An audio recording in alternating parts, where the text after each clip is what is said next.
বাংলাদেশ আজকে খুবই বাজে একটা সময় কাটিয়েছে।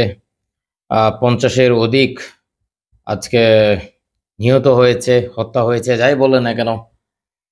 সবশেষ সমন্বয়কদের মধ্যে আসিফ মাহমুদ, তিনি সর্বশেষ ফেসবুক পোস্টে তিনি যা বলছেন, সকল রাজনৈতিক, সামাজিক, ধর্মীয়, সাংস্কৃতিক সংগঠনকে ছাত্র জনতার মার্চ টু ঢাকা কর্মসূচিতে অংশগ্রহণের খোলা আহ্বান জানাচ্ছি।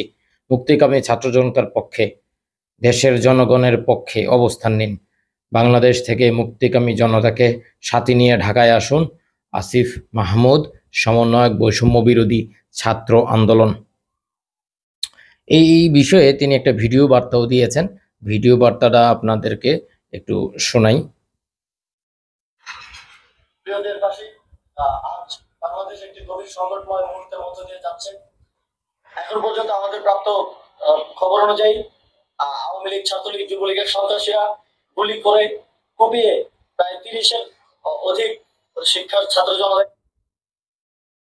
এখানে ৩০-এর অধিক বলা হচ্ছে, বাট সর্বশেষ যে নিউজ সেটা ৫১ বা ৫৩ জন এরকম হবে। ইন্টারনেটের কারণে ভিডিওটা প্লে হচ্ছে না, এই যখন অবস্থা। আজকে সারা দিন খুব বাজে সময় গিয়েছে, এটা আপনাদেরকে আমি আগেও বলেছি, এখনো বলছি।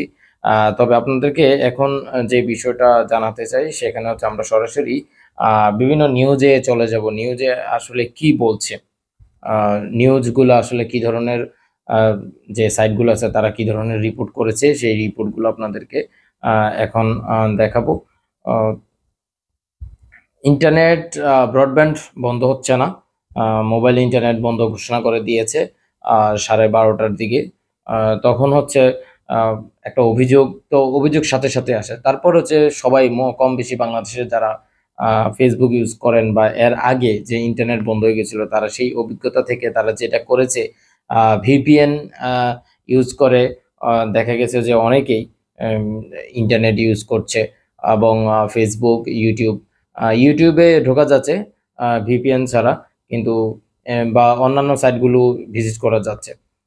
প্রথম আলো কি বলছে? প্রথম আলো যেটা বলছে, হবিগঞ্জ আওয়ামী লীগের সঙ্গে আন্দোলনকারীদের সংঘর্ষে 1 জন নিহত হয়েছে। কিশোরগঞ্জে ত্রিমুখী সংঘর্ষে নিহত 4। জেলা আওয়ামী লীগ কার্যালয়ে আগুন, বাগেরহাটে মুখোমুখি আওয়ামী লীগ এবং আন্দোলনকারীরা। হামলায় সিরাজগঞ্জের এনায়েতপুর থানার 13 পুলিশ নিহত।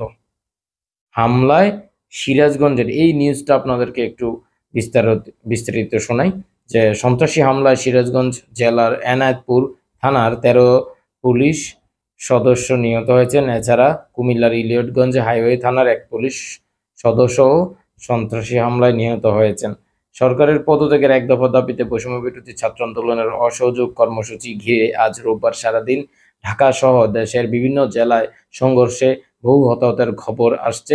এর মধ্যে বিকেলে পুলিশ সদর দপ্তর থেকে পাঠানো এক বার্তায় সন্ত্রাসী হামলায় এই পুলিশ সদস্যদের নিহত হওয়ার খবর পাওয়া গেছে। পুলিশের রাজশাহী রেঞ্জের অতিরিক্ত উপমহাপরিদর্শক বিজয় বসাক প্রথম আলোকে বলেন, সন্ধ্যা 7টার দিকে সেনাবাহিনীর একটি দল ঘটনাস্থলে গেছে। আইন শৃঙ্খলা রক্ষাকারী বাহিনীর অন্য সদস্যরাও তাদের সঙ্গে রয়েছেন। তারা থানায় গিয়ে 11টি লাশ পেয়েছেন। এর মধ্যে 8টি লাশ মসজিদের পাশে স্তূপ করা অবস্থায় পাওয়া গেছে, 3টি লাশ পাওয়া গেছে পুকুরে। বেশ কয়েকজন পুলিশ সদস্য এখনো নিখোঁজ আছেন। ঘটনা সম্পর্কে সিরাজগঞ্জ জেলা পুলিশের অতিরিক্ত পুলিশ সুপার মোহাম্মদ হান্নান মিয়া জানান, প্রথমে 1000 খানেক মানুষ দল বেঁধে থানার দিকে আসে। সেখানে তারা কিছুক্ষণ অবস্থান করে চলে যায়। পরে কয়েকশো মানুষ অতর্কিতে থানায় এসে হামলা চালায়, তারা আগুন ধরিয়ে দেয়। এখন পর্যন্ত 11-12 জন পুলিশ সদস্যের মৃতদেহ উদ্ধার করা হয়েছে। যখন এই ধরনের ঘটনা আসলে কোনোভাবেই কাম্য না। এখন এটার সাথে কারা যুক্ত আছে, এখন উত্তেজিত জনতা, সবকিছু মিলিয়ে এটা কোন দিকে আসলে যাচ্ছে বাংলাদেশ, এই প্রশ্নটা কিন্তু সবার আগে উঠে আসে। এখন পর্যন্ত নিহতের সংখ্যা 75। সংঘাত, সংঘর্ষ, গুলি, সারা দেশে পুলিশ সহ নিহত 75 জন। সারা দেশে 14 পুলিশ সদস্য নিহত হয়েছে, আহত 3 শতাধিক। পুলিশ সদর দপ্তর এটাই বলছে, সারা দেশে 14 জন পুলিশ সদস্য নিহত হয়েছেন। সর্বমোট আজ নিহতের সংখ্যা দাঁড়িয়েছে 75 জন। গতকালই বোঝা যাচ্ছিল যে কিছু একটা হবে, কিন্তু শেষ পর্যন্ত এই অবস্থা। মরদেহ নিয়ে শহীদ মিনারে স্লোগান হচ্ছে, বৈষম্য বিরোধী ছাত্র আন্দোলনের ডাকে অসহযোগ আন্দোলন কর্মসূচি চলছে। সরকার পতনের এক দফা দাবিতে চলমান এই আন্দোলনে রোববার দিনভর সারা দেশে সংঘর্ষ, গুলি, পাল্টাপাল্টি ধাওয়ার ঘটনা ঘটেছে। এদিকে ঢাকা মেডিকেল কলেজ হাসপাতাল থেকে বিক্ষোভকারীরা 4 জনের মরদেহ নিয়ে গেছেন। সন্ধ্যা 6টার দিকে নিহত 4 জনের লাশ নিয়ে বিক্ষোভকারীরা কেন্দ্রীয় শহীদ মিনারে যান।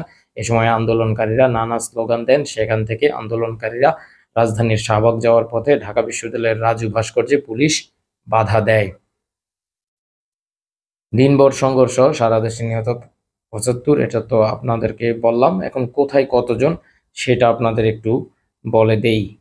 এখন পর্যন্ত নরসিংদীতে 5 জন, ফেনীতে 5 জন, সিরাজগঞ্জে 4 জন, রাজধানী ঢাকায় 4 জন, মুন্সিগঞ্জে 3 জন, বগুড়ায় 4 জন, মাগুরায় 3 জন, ভোলায় 3 জন, রংপুর 4 জন, পাবনায় 2 জন, সিলেট 2 জন, কুমিল্লায় 2 জন, জয়পুরহাটে 1 জন ও বরিশালে 1 জন সহ 43 জন নিহত হয়েছে। এইটার ঘটনা হচ্ছে 5টার দিকে, কিন্তু দেখেন রাত বাজে এখন প্রায় 8টা, নিহতের সংখ্যা দাঁড়িয়েছে 75।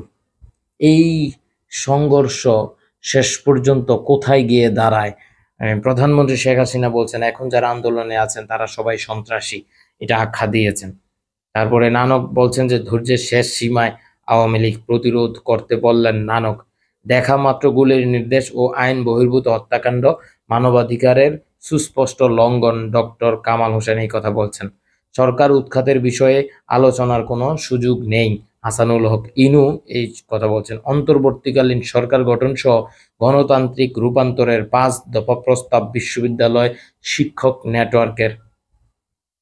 চট্টগ্রামে সন্ধ্যার পর আন্দোলনকারীদের সঙ্গে পুলিশের সংঘর্ষ, সেখানে গুলিও হয়। ইউরোর ব্যর্থ হবিগঞ্জ আওয়ামী লীগের সঙ্গে আন্দোলনকারীদের সংঘর্ষে 1 জন নিহত হয়েছে।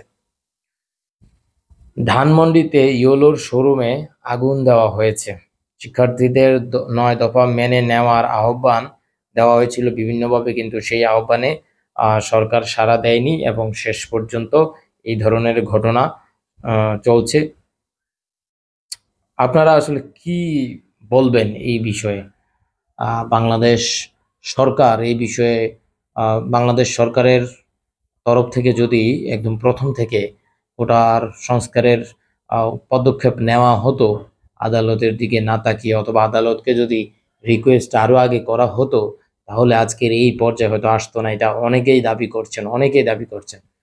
আপনারা কি ভাবছেন? তবে নরসিংদীতে গুলি করার পর পিটুনিতে আওয়ামী লীগের 6 নেতাকর্মী নিহত হয়েছে। শিক্ষার্থী ও অভিভাবকদের ঘরে ফিরে যাওয়ার অনুরোধ করছে সরকার। আজ সন্ধ্যা 6টা থেকে অনির্দিষ্টকালের জন্য কারফিউ জারি হয়েছে। কারফিউ মানবে কিনা শিক্ষার্থীরা সেটা এখন সময় বলে দিবে। আর শিক্ষার্থীরা আশা করছে সেনাবাহিনী তাদের পক্ষে থাকবে, কিন্তু সেটাও দেখা যাবে আজ রাত্রে বা আগামীকাল। সবকিছু মিলিয়ে এখন স্থবির হয়ে গেছে বাংলাদেশ, আর সেটাই সর্বশেষ আপডেট।